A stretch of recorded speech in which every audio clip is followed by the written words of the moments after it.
जेवढा जास्त वेळ तुम्हाला सर्वांना त्या ठिकाणी देता येईल तेवढा त्या ठिकाणी तुम्ही सर्वांनी द्यावा आणि आपल्या गावच्या वतीनं या मतदारसंघातल्या जिल्हा परिषद गटातल्या एकूण एक मतदारापर्यंत आपल्याला पोहोचता आलं पाहिजे. त्याला आपली भूमिका समजून सांगता आली पाहिजे. नामदार दिलीपरावजी वळसे पाटील यांचा विचार समजून सांगता आला पाहिजे.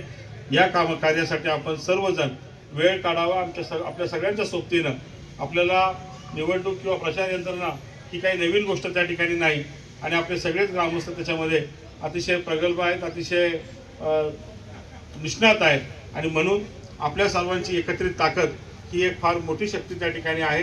ती आपण राष्ट्रवादी काँग्रेस पक्षाच्या पाठीमागं नामदार दिलीपरावजी वळसे पाटील यांच्या पाठीमागं यापूर्वीच्या काळात जशी राहिली तशी याही वेळेला त्या ठिकाणी मोठ्या प्रमाणामध्ये ती राहावी अशी तुमच्या चरणी प्रार्थना व्यक्त करतो. आपल्या सर्वांची साथ या निवडणुकीमध्ये फार गरजेची आहे. ते ती साथ तुम्ही द्याल अशी तुमच्या सगळ्यांकडून अपेक्षा व्यक्त करतो.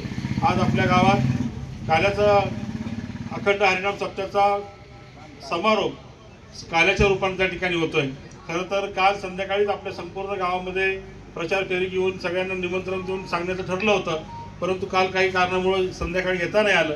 म्हणून सकाळी धावता जरा बेटवस्तीमध्ये आपण त्या ठिकाणी जाऊन आलो. काल वळसेमळा, दाळीचा मळा किंवा बेलसरवाडी या सगळ्या परिसरामध्ये आपण गेलो.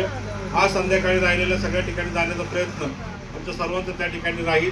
मी तुम्हाला सर्वांना विनंती करतो की आता ग्रामस्थांच्या वतीने विनंती आहे की धर्मराज बीज यात्रेच्या उत्सवाच्या निमित्तानं आज आपण काल्याचं जे कीर्तन त्या ठिकाणी संपन्न होतंय त्या ठिकाणी काल्याच्या कीर्तनाला उपस्थिती लावावी आणि त्या ठिकाणी कीर्तन संपल्याच्या नंतर आपण सर्वजण मोरया मंगल कार्यालय या ठिकाणी आम्हा सर्वांना पुढच्या कार्याला आशीर्वाद देण्यासाठी उपस्थित राहावं अशी सर्वांना विनंती करतो.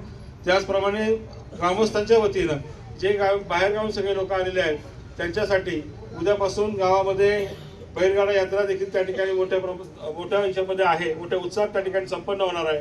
त्या यात्रेचं देखील आपल्या सर्वांना निमंत्रण देतो आणि माझे 2 शब्द थांबवतो. जय हिंद, जय महाराष्ट्र, जय राष्ट्रवादी.